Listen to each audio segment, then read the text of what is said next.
Hello, जय हिंद, नमस्कार दोस्तों। आप सभी का स्वागत है आपके अपने YouTube channel online GK free classes में। आज के इस क्लास में हम रेलवे ग्रुप डी परीक्षा 2025 के लिए मॉडल पेपर नंबर 34 लेकर आए हैं। और मेरे भाई इस 34वें मॉडल पेपर के अंदर हमने बहुत ही इंपॉर्टेंट क्वेश्चनों को कवर किया है और ये सभी क्वेश्चन आपके रेलवे ग्रुप डी एग्जाम 2025 के लिए इम्पोर्टेंट रहेंगे।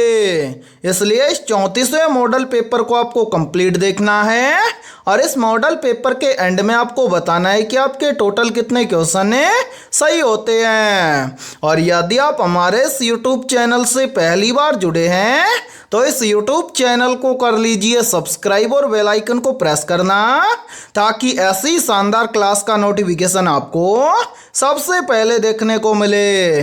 तो चलिए शुरू करते हैं आज के इस 34वें मॉडल पेपर को बिना देरी के। पहला प्रश्न है आप सभी के सामने। नीचे दिए गए प्रश्न में प्रश्न चिन्ह के स्थान पर आने वाली संख्या को ज्ञात करें। यानी कि ये पहला प्रश्न आप सभी के सामने नंबर एनालॉजी से संबंधित प्रश्न दिया गया है और आपसे पूछा गया है कि इस प्रश्न चिन्ह के स्थान पर कौन सी संख्या आएगी।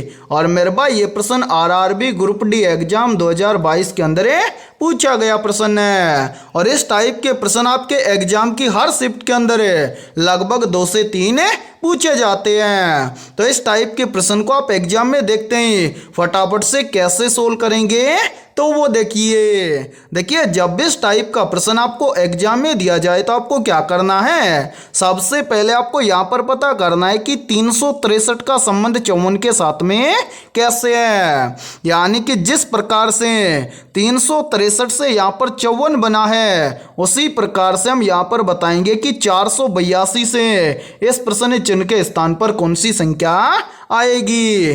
तो मेरे भाई यहाँ पर ध्यान से देखिए इस प्रश्न को किस प्रकार से सोल्व किया गया है। उससे पहले इन सभी को यहाँ से एक बार हटा देते हैं ताकि आपको समझने में कोई भी प्रॉब्लम ना आए। तो मेरे भाई यहाँ पर देखिए सबसे पहले हम यहाँ पर क्या करेंगे, यहाँ पर हम पता करेंगे कि 363 से यहाँ पर 54 कैसे बना है। तो 363 से यहाँ पर 54 बनाने के लिए क्या किया गया है मेरे भाई, इस 363 की सभी संख्याओं को आपस में गुणा किया गया है। तो यहाँ पर ध्यान से देखिए 363 की सभी संख्याओं को हम आपस में गुणा करेंगे तो क्या बनेगा।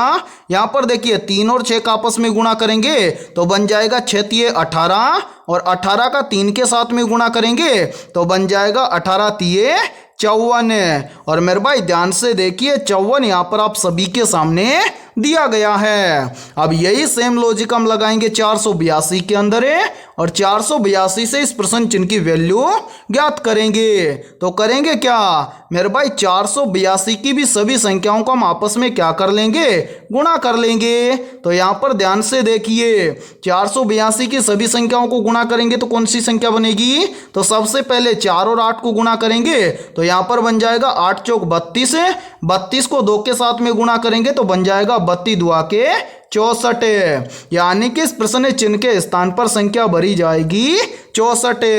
अब हमें देखना है कि संख्या 64 किसी ऑप्शन में है। तो आंसर संख्या 64 में दी गई है ऑप्शन ए के अंदर।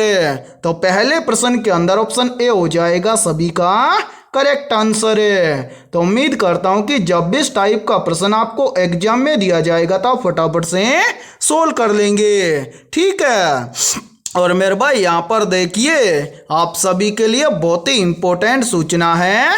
यदि आप पहली बार के अंदर रेलवे ग्रुप डी एग्जाम 2025 को क्रैक करना चाहते हैं तो हमने आपके रेलवे ग्रुप डी एग्जाम 2025 के लिए जीके, जीएस, साइंस, मैथमेटिक्स और रीजनिंग यानी कि ऑल सब्जेक्ट के ऊपर मोस्ट इम्पोर्टेंट क्वेश्चंस का मास्टर पीडीएफ सेट तैयार किया है। और जो भी अभ्यर्थी ये मास्टर पीडीएफ सेट लेना चाहता है वो हमारे इस व्हाट्सएप नंबर पर कांटेक्ट करके ले सकता है। और इस मास्टर पीडीएफ सेट की प्राइस हमने रखी है मात्र और मात्र 80 रुपये, यानी कि 80 रुपये की फीस के अंदर आपको रेलवे ग्रुप डी एग्जाम 2025 के लिए ऑल सब्जेक्ट के ऊपर रामबाण क्वेश्चनों का मास्टर पीडीएफ सेट दिया जाएगा। और मेरे भाई इस मास्टर पीडीएफ सेट के अंदर आपको क्या क्या मिलने वाला है वो भी देख लीजिए। सबसे पहले इस मास्टर पीडीएफ सेट के अंदर आपको लगभग 15,000 प्लस क्वेश्चन मिलेंगे जीके, जीएस और साइंस के।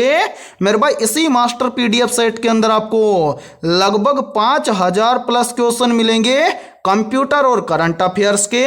और इसी मास्टर पीडीएफ सेट के अंदर आपको लगभग 5,000 प्लस क्वेश्चन मिलेंगे मैथमेटिक्स और रीजनिंग के। और ये सभी क्वेश्चन आपको फुल सॉल्यूशन के साथ में मिलने वाले हैं। और मेरे भाई मैं आप सभी को एक गारंटी देता हूँ, यदि आप रेलवे ग्रुप डी एग्जाम 2025 से पहले इस कंप्लीट मास्टर पीडीएफ सेट को अच्छे से तैयार कर लेते हैं तो आप पहली बार के अंदर रेलवे ग्रुप डी एग्जाम 2025 को क्रैक कर जाएंगे। ठीक है, तो चलिए फिर अगला प्रश्न देखते हैं।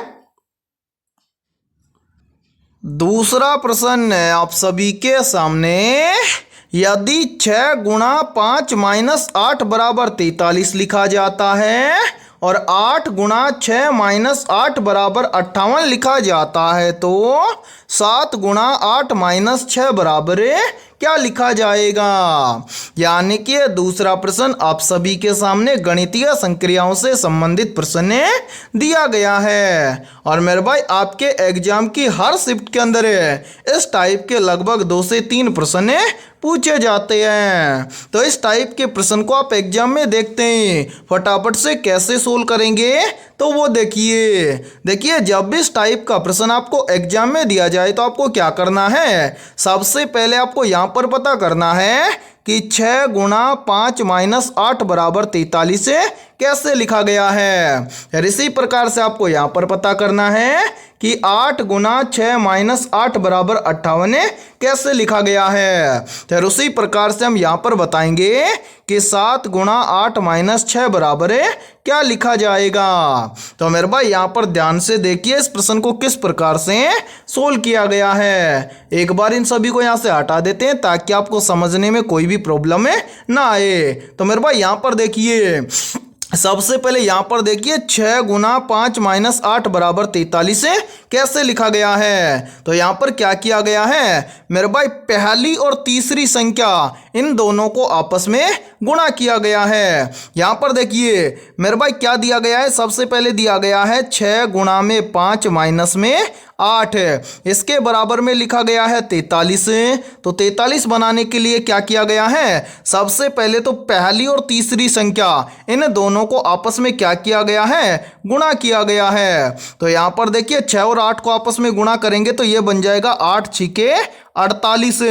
और जो बीच की संख्या ये 5 है, इस 5 को इस 48 में से क्या किया गया है, घटाया गया है। तो ध्यान से देखिए 48 में से 5 को घटा देंगे तो यहाँ पर बचेगा 43। और मेरे भाई 43 यहाँ पर आप सभी के सामने दिया गया है। अब इसी प्रकार से हम क्या करेंगे, यहाँ पर पता करेंगे कि 8 गुना 6 माइनस 8 बराबर 58 इसी प्रकार से लिखा गया है क्या। तो यहाँ पर भी हम क्या करेंगे, सबसे पहले तो पहली और तीसरी संख्या इन दोनों को आपस में हम क्या करेंगे, गुणा करेंगे। तो मेरे भाई यहाँ पर देखिए 8 गुना में 8 करेंगे तो यहाँ पर बन जाएगा अंटा अंटा के 64। और मेरे भाई 64 में से इस बीच की संख्या को क्या कर देंगे, घटा देंगे। तो ध्यान से देखिए 64 में से यदि हम 6 को घटा देंगे तो यहाँ पर बचेगा 58। और ध्यान से देखिए 58 यहाँ पर आप सभी के सामने दिया गया है। तो उम्मीद करता हूँ कि यहाँ पर आप आसानी से बता दोगे कि 7 गुणा 8 माइनस 6 बराबर क्या लिखा जाएगा। तो मेरे भाई यहाँ पर भी हम क्या करेंगे, सबसे पहले तो हम पहली और तीसरी संख्या इन दोनों को आपस में क्या कर लेंगे, गुणा कर लेंगे। तो 6 और 7 को आपस में गुणा करेंगे तो यहाँ पर बन जाएगा 7 छिके 42। और मेरे भाई 42 में से इस बीच वाली संख्या को क्या कर देंगे, घटा देंगे। तो यहाँ पर देखिए 42 में से 8 को घटाएंगे तो यहाँ पर कितना बचेगा, 42 में से 8 को घटाएंगे तो यहाँ पर बचेगा 34, यानी कि 7 गुणा 8 माइनस 6 बराबर लिखा जाएगा 34। अब हमें देखना है कि 34 किसी ऑप्शन में है, तो आंसर 34 हमें दिया गया है ऑप्शन सी के अंदर। तो दूसरे प्रश्न के अंदर ऑप्शन सी हो जाएगा सभी का करेक्ट आंसर है। तो उम्मीद करता हूं कि जब भी इस टाइप का प्रश्न आपको एग्जाम में दिया जाएगा तो आप फटाफट से सोल्व कर लेंगे। ठीक है, तो चलिए फिर अगला प्रश्न देखते हैं। तीसरा प्रश्न है आप सभी के सामने। 80 लोगों की कतार में कोमल दाएं से 13वें स्थान पर है और रानी बाएं से 18वें स्थान पर है, तो कोमल और रानी के बीच में कितने लोग हैं? मेरे भाई ये तीसरा प्रश्न आप सभी के सामने बहुत ही इंपॉर्टेंट प्रश्न दिया गया है। तो इस टाइप के प्रश्न को आप एग्जाम में देखते हैं, फटाफट से कैसे सोल्व करेंगे तो वो देखिए इस टाइप के प्रश्न को आप आसानी से सोल्व कर सकते हैं। कैसे? इसके लिए एक फॉर्मूला होता है और यदि ये फॉर्मूला आपको याद है तो आप इस टाइप के प्रश्न को एग्जाम में देखते हैं लगभग 2 से 3 सेकंड में फटाफट से सोल्व कर लेंगे। यहाँ पर देखिए फॉर्मूला क्या है, फॉर्मूला है मेरे भाई क्या, यहाँ पर देखिए मिड प्लस क्या हो जाएगा, लेफ्ट प्लस राइट बराबर टोटल। ठीक है, ये होता है फॉर्मूला, यानी कि मिड का मतलब हो जाएगा मेरे भाई मध्य, ठीक है, बीच, एल का मतलब हो जाएगा लेफ्ट साइड और आर का मतलब हो जाएगा राइट साइड और टी का मतलब हो जाएगा टोटल। ठीक है मेरे भाई, यहाँ पर ध्यान से देखिए, यहाँ पर मिड अपने को निकालना है, यहाँ पर हम लिख देंगे मिड। ठीक है, उसके बाद में क्या है एल, एल का मतलब क्या हो जाएगा लेफ्ट साइड यानी कि बाईं तरफ है। तो मेरे भाई यहाँ पर देखिए रानी बाईं तरफ या बाईं साइड से है, कितने स्थान पर है 18वें स्थान पर है, तो एल के स्थान पर हम क्या रखेंगे 18 रखेंगे। ठीक है, इसी प्रकार से आपको सोल्व करना है। उसके बाद में क्या है आर, आर का मतलब हो जाएगा राइट साइड, यानी कि देखिए कोमल दाईं तरफ से कितने स्थान पर है 13वें स्थान पर है, तो आर के स्थान पर हम क्या रखेंगे 13 रखेंगे। उसके बाद में क्या है टी, टी का मतलब है टोटल है, यानी कि यहाँ पर 80 लोग हैं कतार के अंदर है, तो टी के स्थान पर हम क्या रखेंगे 80 रखेंगे। मिड यानी कि बीच या मध्य अपने को निकालना है, तो यहाँ पर हम लिखेंगे मिड। उसके बाद में देखिए 18 और 13 को आपस में जोड़ेंगे तो 18 और 13 मिलकर बन जाएगा 31, इसके बराबर में है 80। ठीक है मेरे भाई, मिड का मान अपने को निकालना है, तो यहाँ पर देखिए 31 प्लस का है तो इस तरफ लेकर जाएंगे तो हो जाएगा माइनस का। तो मेरे भाई यहाँ पर ध्यान से देखिए, यहाँ पर देखिए यहाँ पर हो जाएगा मिड बराबर 80 माइनस 31। ठीक है, तो मेरे भाई यहाँ पर ध्यान से देखिए मिड बराबर क्या बचेगा, यहाँ पर देखिए 80 में से 31 को निकाल देंगे तो बचेगा 49, यानी कि 80 लोगों की कतार में कोमल दाएं से 13वें स्थान पर है और रानी बाएं से 18वें स्थान पर है, तो कोमल और रानी के बीच में कितने लोग होंगे 49 लोग होंगे। अब हमें देखना है कि 49 किसी ऑप्शन में है, तो आंसर है 49 हमें दिया गया है ऑप्शन डी के अंदर है। तो तीसरे प्रश्न के अंदर ऑप्शन डी हो जाएगा सभी का करेक्ट आंसर है। तो उम्मीद करता हूं कि तीसरा प्रश्न भी आपको अच्छे से क्लियर हो गया होगा, और जब भी इस टाइप का प्रश्न आपको एग्जाम में दिया जाएगा तो फटाफट से सोल्व कर लेंगे। ठीक है, और मेरे भाई इस फॉर्मूले को आप जरूर याद रखना, यदि ये फॉर्मूला आपको याद है तो आप इस प्रश्न को आसानी से सोल्व कर सकते हैं। ठीक है, तो चलिए फिर अगला प्रश्न देखते हैं। चौथा प्रश्न है आप सभी के सामने। 50 लोगों की पंक्ति में नरेश दाएं से 8वें स्थान पर है और रोशन बाएं से 11वें स्थान पर है, तो नरेश और रोशन के बीच में कितने लोग हैं? मेरे भाई ये चौथा प्रश्न भी आप सभी के सामने बहुत ही इंपॉर्टेंट प्रश्न दिया गया है। तो इस टाइप के प्रश्न को आप एग्जाम में देखते हैं, फटाफट से कैसे सोल्व करेंगे तो वो देखिए जब भी इस टाइप का प्रश्न आपको एग्जाम में दिया जाए तो आपको क्या करना है, एक छोटा सा फॉर्मूला याद रखना है, और यदि ये फॉर्मूला आपको याद है तो आप इस टाइप के प्रश्न को आसानी से सोल्व कर लोगे। सबसे पहले तो यहाँ पर देखिए कि प्रश्न में आपसे क्या पूछा गया है। तो मेरे भाई यहाँ पर देखिए प्रश्न में आपसे पूछा गया है कि नरेश और रोशन के बीच में कितने लोग हैं, तो इसके लिए फॉर्मूला है मेरे भाई, क्या फॉर्मूला है देखिए, यहाँ पर फॉर्मूला है mid plus left plus right बराबर टोटल यानी कि टी। अब यहाँ पर समझिए, देखिए मिड का मतलब होता है बीच या मध्य, एल का मतलब होता है लेफ्ट साइड, आर का मतलब होता है राइट साइड और टी का मतलब होता है टोटल। ठीक है, अब मेरे भाई यहाँ पर देखिए सबसे पहले मिड यानी कि मध्य या बीच अपने को निकालना है, बीच में कितने लोग हैं, तो यहाँ पर हम लिखेंगे मिड।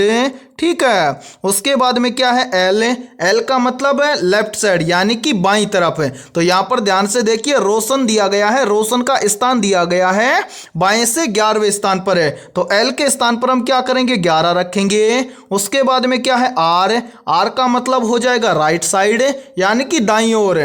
तो मेरे भाई यहाँ पर देखिए नरेश दाईं ओर से है 8वें स्थान पर है, तो आर के स्थान पर हम क्या करेंगे 8 रखेंगे। इसके बराबर में क्या है टी, टी का मतलब हो जाएगा टोटल है। यहाँ पर देखिए पंक्ति में टोटल लोग कितने हैं 50 हैं, तो टी के स्थान पर हम क्या रखेंगे 50 रखेंगे। अब इसको सोल्व करेंगे कैसे, देखिए मेरे भाई यहाँ पर देखिए सबसे पहले क्या है मिड, उसके बाद में देखिए क्या है प्लस। अब यहाँ पर देखिए 11 और 8 को आपस में जोड़ेंगे तो 11 और 8 मिलकर बन जाएगा 19 और इसके बराबर में है 50।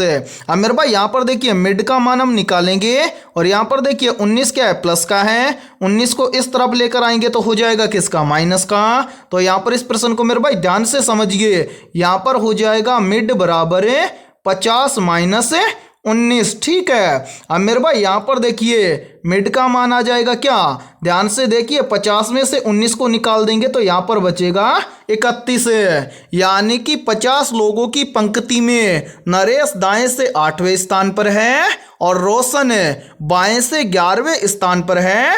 तो नरेश और रोशन के बीच में कितने लोग होंगे 31 लोग होंगे।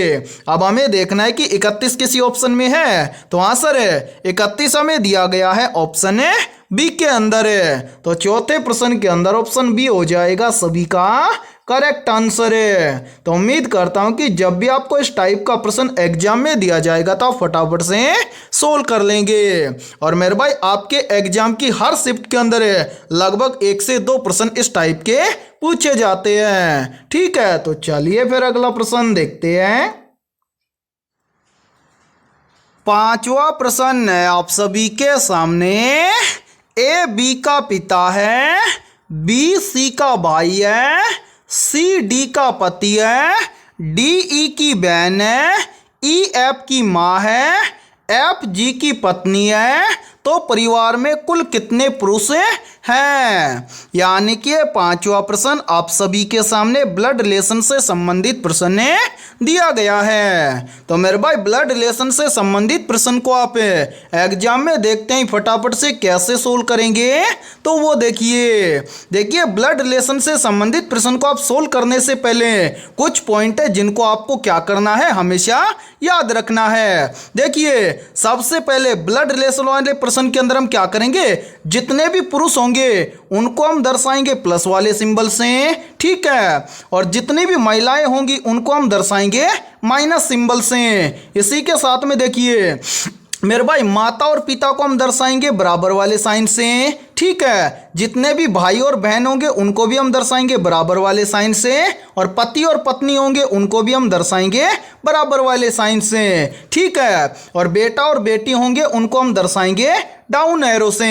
अब मेरे भाई यहाँ पर देखिए इस प्रश्न को हम सोल्व करेंगे कैसे, तो एक बार इन सभी को यहाँ से हटा देते हैं ताकि आपको समझने में कोई भी प्रॉब्लम ना आए। अब मेरे भाई यहाँ पर देखिए प्रश्न में बोला गया है कि ए बी का पिता है, यानी कि यहाँ पर देखिए ये ए है, ये क्या है बी का पिता है। तो यहाँ पर देखिए ए पिता है तो इसको हम दर्शाएंगे प्लस वाले सिंबल से। उसके बाद में आगे देखिए बी सी का भाई है, तो यहाँ पर देखिए ये बी है, ये सी का क्या है भाई है, तो बी भाई है तो इसको भी हम दर्शाएंगे प्लस वाले सिंबल से। उसके बाद में देखिए आगे बोला गया है कि सी डी का पति है, यानी कि ध्यान से देखिए सी का पति है कौन है डी। तो मेरे भाई यहाँ पर देखिए सी किसका पति है, डी का पति है। तो यहाँ पर देखिए सी हो जाएगा प्लस, डी हो जाएगा माइनस, यानी कि डी क्या पत्नी है। तो आगे देखिए उसके बाद में बोला गया है कि डी ई की बहन है, जो ये डी है ये क्या है ई की बहन है। ठीक है, उसके बाद में मेरे भाई आगे देखिए,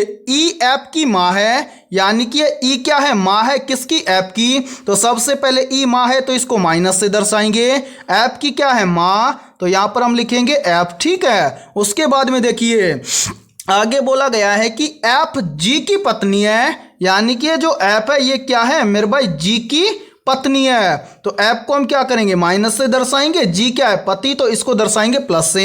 अब यहाँ पर हमसे पूछा गया है कि परिवार में कुल कितने पुरुष हैं मेरे भाई। पुरुष को हमने दर्शाया था किससे, प्लस वाले सिंबल से। तो यहाँ पर देखिए प्लस वाले सिंबल कितने हैं यहाँ पर, ध्यान से देखिए, एक यहाँ पर है, दूसरा यहाँ पर है, तीसरा यहाँ पर है और चौथा यहाँ पर है। यानी कि इसके अंदर या इस परिवार के अंदर टोटल कितने पुरुष हैं, 4 पुरुष हैं। अब हमें देखना है कि 4 किसी ऑप्शन में है, तो आंसर 4 हमें दिया गया है ऑप्शन सी के अंदर। तो 5वें प्रश्न के अंदर ऑप्शन सी हो जाएगा सभी का करेक्ट आंसर है। तो उम्मीद करता हूं कि ये 5वां प्रश्न भी आपको अच्छे से क्लियर हो गया होगा। और जब भी इस टाइप का प्रश्न आपको एग्जाम में दिया जाएगा तो आप फटाफट से सोल्व कर लेंगे। ठीक है, तो चलिए फिर अगला प्रश्न देखते हैं। छठा प्रश्न है आप सभी के सामने, मुस्लिम लीग की स्थापना कब की गई थी। ऑप्शन ए 1914 में, ऑप्शन बी है 1917 में, ऑप्शन सी है 1906 में और ऑप्शन डी है 1902 में। तो यहाँ पर देखिए इन चारों में से करेक्ट आंसर हो जाएगा सभी का ऑप्शन है सी, यानी कि मुस्लिम लीग की स्थापना की गई थी 1906 में। तो छठे प्रश्न के अंदर करेक्ट आंसर हो जाएगा सभी का ऑप्शन है सी। तो चलिए फिर अगला प्रश्न देखते हैं। 7वां प्रश्न है आप सभी के सामने, भारतीय संविधान के किस अनुच्छेद में मौलिक अधिकारों की रक्षा का प्रावधान है। मेरे भाई मोस्ट इंपोर्टेंट प्रश्न है ये, तो जल्दी से बताइए इन चारों में से करेक्ट आंसर क्या होगा। आपसे पूछा गया है कि भारतीय संविधान के किस अनुच्छेद में मौलिक अधिकारों की रक्षा का प्रावधान है। तो यहाँ पर देखिए इन चारों में से करेक्ट आंसर हो जाएगा सभी का ऑप्शन है सी, यानी कि भारतीय संविधान के अनुच्छेद 32 में मौलिक अधिकारों की रक्षा का प्रावधान है। तो 7वें प्रश्न के अंदर करेक्ट आंसर हो जाएगा सभी का ऑप्शन है सी। और मेरे भाई इस क्लास के अंदर हमने बहुत ही इंपॉर्टेंट क्वेश्चनों को कवर किया है। यदि आपको किसी भी क्वेश्चन के अंदर कोई भी डाउट हो तो आप उस क्वेश्चन के बारे में कमेंट सेक्शन के अंदर पूछ सकते हैं। ठीक है, और इस क्लास के अंदर हम जितने भी क्वेश्चन करवाएंगे सभी क्वेश्चन क्या होंगे, जबरदस्त लेवल के होंगे। तो चलिए फिर अगला प्रश्न देखते हैं। 8वां प्रश्न है आप सभी के सामने, कोल इंडिया लिमिटेड की स्थापना कब हुई थी। ऑप्शन ए 1977 में, ऑप्शन बी है 1975 में, ऑप्शन सी है 1976 में और ऑप्शन डी है 1978 में। तो जल्दी से बताइए इन चारों में से करेक्ट आंसर क्या होगा। आपसे पूछा गया है कि कोल इंडिया लिमिटेड की स्थापना कब हुई थी। और मेरे भाई ये प्रश्न आरआरबी ग्रुप डी एग्जाम 2022 की 3rd शिफ्ट के अंदर पूछा गया प्रश्न है। तो यहाँ पर देखिए इन चारों में से करेक्ट आंसर हो जाएगा सभी का ऑप्शन है बी, यानी कि कोल इंडिया लिमिटेड की स्थापना हुई थी 1975 में। तो 8वें प्रश्न के अंदर करेक्ट आंसर हो जाएगा सभी का ऑप्शन है बी। तो चलिए फिर अगला प्रश्न देखते हैं। 9वां प्रश्न है आप सभी के सामने, राष्ट्रीय विकास परिषद की अध्यक्षता कौन करता है। ऑप्शन ए राष्ट्रपति, ऑप्शन बी है प्रधानमंत्री, ऑप्शन सी है वित्त मंत्री और ऑप्शन डी है योजना आयोग के अध्यक्ष। तो यहाँ पर देखिए इन चारों में से करेक्ट आंसर हो जाएगा सभी का ऑप्शन है बी, यानी कि राष्ट्रीय विकास परिषद की अध्यक्षता करता है प्रधानमंत्री। तो 9वें प्रश्न के अंदर करेक्ट आंसर हो जाएगा सभी का ऑप्शन है बी। तो चलिए फिर अगला प्रश्न देखते हैं। 10वां प्रश्न है आप सभी के सामने।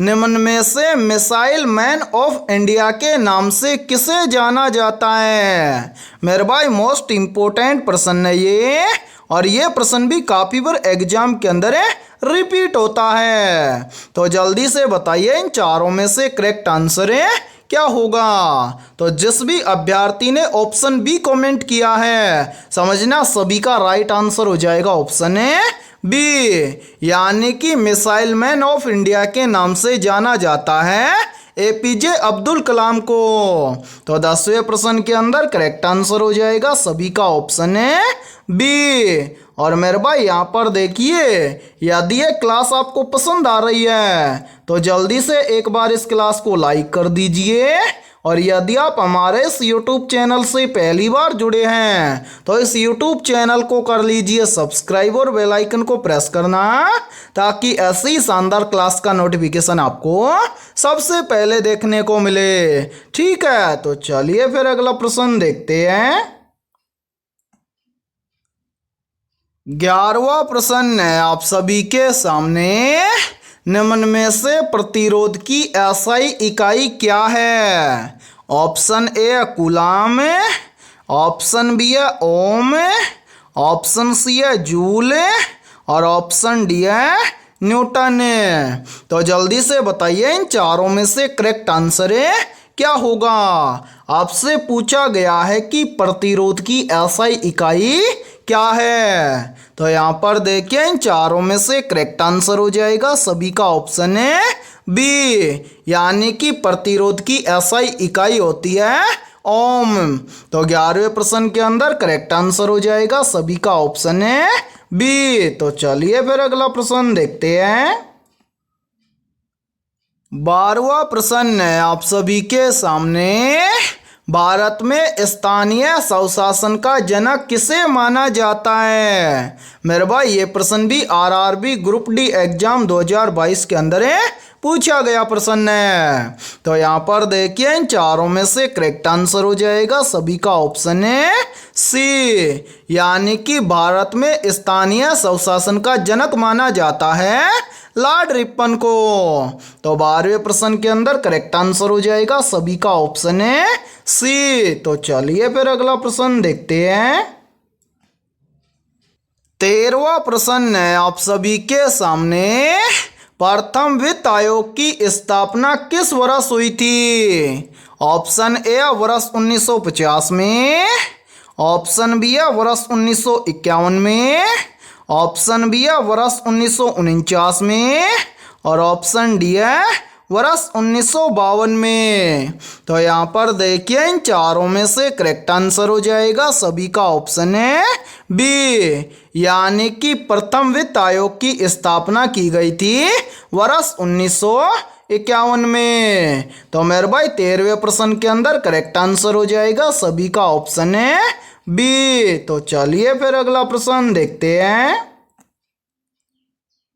14वां प्रश्न है आप सभी के सामने।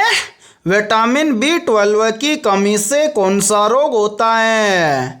Option A scurvy, option B है बेरी, ऑप्शन सी है रिकेट्स, और ऑप्शन डी है एनीमिया। तो यहाँ पर देखिए इन चारों में से करेक्ट आंसर हो जाएगा सभी का ऑप्शन है डी, यानी कि विटामिन B12 की कमी से होने वाला रोग है एनीमिया। तो 14वें प्रश्न के अंदर करेक्ट आंसर हो जाएगा सभी का ऑप्शन है डी। और मेरे भाई यहाँ पर देखिए यहीं से क्वेश्चन और बनता है, और ये क्वेश्चन भी काफ़ी बार एग्जाम के अंदर रिपीट होता है। प्रश्न पूछा जाता है कि विटामिन B12 में कौन सी धातु पाई जाती है? तो मेरे भाई याद रखना विटामिन B12 में पाई जाती है कोबाल्ट धातु। ठीक है, तो चलिए फिर अगला प्रश्न देखते हैं। 15वां प्रश्न है आप सभी के सामने। भारत में राज्य पुनर्गठन आयोग की स्थापना कब हुई थी? ऑप्शन ए 1953 में, ऑप्शन बी है 1951 में, ऑप्शन सी है 1950 में और ऑप्शन डी है 1952 में। तो यहाँ पर देखिए इन चारों में से करेक्ट आंसर हो जाएगा सभी का ऑप्शन है ए, यानी कि भारत में राज्य पुनर्गठन आयोग की स्थापना हुई थी 1953 में। तो 15वें प्रश्न के अंदर करेक्ट आंसर हो जाएगा सभी का ऑप्शन है ए। तो चलिए फिर अगला प्रश्न देखते हैं। 16वां प्रश्न है आप सभी के सामने। इंदिरा पॉइंट इनमें से किस द्वीप के दक्षिण भाग में स्थित है? मेरे भाई वेरी वेरी इंपॉर्टेंट प्रश्न है ये। चाहे तो आप इस प्रश्न का स्क्रीनशॉट भी ले सकते हैं या फिर आप इस प्रश्न को अपनी नोटबुक के अंदर आप नोट भी कर सकते हैं, क्योंकि ये प्रश्न बार बार एग्जाम के अंदर रिपीट होता है। तो बताइए इन चारों में से करेक्ट आंसर क्या होगा? आपसे पूछा गया है कि इंदिरा पॉइंट इनमें से किस द्वीप के दक्षिण भाग में स्थित है। तो यहाँ पर देखिए इन चारों में से करेक्ट आंसर हो जाएगा सभी का ऑप्शन है ए, यानी कि इंदिरा पॉइंट ग्रेट निकोबार द्वीप के दक्षिण भाग में स्थित है। तो 16वें प्रश्न के अंदर करेक्ट आंसर हो जाएगा सभी का ऑप्शन है ए। तो चलिए फिर अगला प्रश्न देखते हैं। 17वां प्रश्न है आप सभी के सामने। नाथुला दर्रा भारत को किस देश से जोड़ता है? तो यहाँ पर देखिए इन चारों में से करेक्ट आंसर हो जाएगा सभी का ऑप्शन है बी, यानी कि नाथुला दर्रा भारत को चीन देश से जोड़ता है। तो 17वें प्रश्न के अंदर करेक्ट आंसर हो जाएगा सभी का ऑप्शन है बी। तो चलिए फिर अगला प्रश्न देखते हैं। 18वां प्रश्न है आप सभी के सामने। रणथंभौर राष्ट्रीय उद्यान किस राज्य में स्थित है? ऑप्शन ए मध्य प्रदेश राज्य में, ऑप्शन बी है कर्नाटक राज्य में, ऑप्शन सी है राजस्थान राज्य में और ऑप्शन डी है गुजरात राज्य में। तो यहाँ पर देखिए इन चारों में से करेक्ट आंसर हो जाएगा सभी का ऑप्शन है सी, यानी कि रणथंभौर राष्ट्रीय उद्यान राजस्थान राज्य में स्थित है। तो 18वें प्रश्न के अंदर करेक्ट आंसर हो जाएगा सभी का ऑप्शन है सी। और मेरे भाई यहाँ पर देखिए आप सभी के लिए बहुत ही इंपॉर्टेंट सूचना है। यदि आप पहली बार के अंदर रेलवे ग्रुप डी एग्जाम 2025 को क्रैक करना चाहते हैं तो हमने आपके रेलवे ग्रुप डी एग्जाम 2025 के लिए ऑल सब्जेक्ट के ऊपर 25,000 प्लस रामबाण क्वेश्चनों का मास्टर पीडीएफ सेट तैयार किया है। और जो भी अभ्यर्थी ये रामबाण क्वेश्चनों का मास्टर पीडीएफ सेट लेना चाहता है वो हमारे इस व्हाट्सएप नंबर पर कांटेक्ट करके ले सकता है। व्हाट्सएप नंबर है 7374826893। ये हमारा व्हाट्सएप नंबर है। इस व्हाट्सएप नंबर पर आप कांटेक्ट करके इस मास्टर पीडीएफ सेट को ले सकते हैं। और मेरे भाई इस मास्टर पीडीएफ सेट की प्राइस हमने रखी है मात्र और मात्र 80 रुपये, यानी कि 80 रुपये की फीस में आपको ये मास्टर पीडीएफ सेट दिया जाएगा। और इस मास्टर पीडीएफ सेट के अंदर आपको क्या क्या मिलने वाला है तो वो भी देख लीजिए। मेरे भाई यहाँ पर देखिए इस मास्टर पीडीएफ सेट के अंदर आपको सबसे पहले लगभग 15,000 प्लस क्वेश्चन मिलेंगे जीके, जीएस और साइंस के। इसी मास्टर पीडीएफ सेट के अंदर आपको लगभग 5,000 प्लस क्वेश्चन मिलेंगे कंप्यूटर और करंट अफेयर्स के। और मेरे भाई इसी मास्टर पीडीएफ सेट के अंदर लगभग 5,000 प्लस क्वेश्चन मिलेंगे मैथमेटिक्स और रीजनिंग के। इस तरह से आपको 25,000 प्लस फुल सॉल्यूशन के साथ में रामबाण क्वेश्चन दिए जाएंगे। और मैं आप सभी को एक गारंटी देता हूं, यदि आप रेलवे ग्रुप डी एग्जाम 2025 से पहले इस कंप्लीट मास्टर पीडीएफ सेट को अच्छे से तैयार कर लेते हैं तो आप पहली बार के अंदर रेलवे ग्रुप डी एग्जाम 2025 को क्रैक कर जाएंगे। ठीक है, तो चलिए फिर अगला प्रश्न देखते हैं। 19वां प्रश्न है आप सभी के सामने। निम्न में से काजीरंगा राष्ट्रीय उद्यान किसके लिए प्रसिद्ध है? ऑप्शन ए बाघ के लिए, ऑप्शन बी है हाथी के लिए, ऑप्शन सी है एक सींग वाले गैंडे के लिए और ऑप्शन डी है भालू के लिए। तो यहाँ पर देखिए इन चारों में से करेक्ट आंसर हो जाएगा सभी का ऑप्शन है सी, यानी कि काजीरंगा राष्ट्रीय उद्यान एक सींग वाले गैंडे के लिए प्रसिद्ध है। और मेरे भाई यहाँ पर देखिए यहीं से क्वेश्चन और बनता है और ये क्वेश्चन भी काफी बार एग्जाम के अंदर पूछा जाता है। प्रश्न पूछा जाता है कि काजीरंगा राष्ट्रीय उद्यान किस राज्य में स्थित है? तो मेरे भाई याद रखना काजीरंगा राष्ट्रीय उद्यान असम राज्य में स्थित है। ठीक है, तो चलिए फिर अगला प्रश्न देखते हैं। 20वां प्रश्न है आप सभी के सामने। भारतीय संविधान में 11वें मौलिक कर्तव्य को किस वर्ष जोड़ा गया था? मेरे भाई वेरी वेरी इंपॉर्टेंट प्रश्न है ये, और इस प्रश्न पर आप स्टार जरूर लगा लेना क्योंकि इस बार ये प्रश्न एग्जाम के अंदर पूछा जा सकता है। प्रश्न पूछा जा सकता है कि भारतीय संविधान में 11वें मौलिक कर्तव्य को किस वर्ष जोड़ा गया था? तो यहाँ पर देखिए इन चारों में से करेक्ट आंसर हो जाएगा सभी का ऑप्शन है बी, यानी कि भारतीय संविधान में 11वें मौलिक कर्तव्य को जोड़ा गया था वर्ष 2002 में। तो 20वें प्रश्न के अंदर करेक्ट आंसर हो जाएगा सभी का ऑप्शन है बी। तो मेरे भाई आज की इस क्लास के अंदर इतना ही। यदि ये क्लास आपको पसंद आई है तो जल्दी से एक बार इस क्लास को लाइक कर दीजिए, और यदि आप हमारे इस YouTube चैनल से पहली बार जुड़े हैं तो इस YouTube चैनल को कर लीजिए सब्सक्राइब और बेल आइकन को प्रेस करना ताकि ऐसे ही शानदार क्लास का नोटिफिकेशन आपको सबसे पहले देखने को मिले। और आज के इस क्लास के अंदर हमने 20 बहुत ही इंपॉर्टेंट क्वेश्चन करवाए हैं। तो इन 20 में से आपके कितने क्वेश्चन सही होते हैं सभी को कमेंट सेक्शन के अंदर कमेंट करके बताना है। और जिन भी अभ्यर्थियों के इन 20 में से लगभग 15+ क्वेश्चन सही हुए हैं तो समझना उनकी तैयारी बेहतर है। तो फिर मिलते हैं ऐसे ही बेहतरीन क्वेश्चनों के साथ सुबह 11 बजे।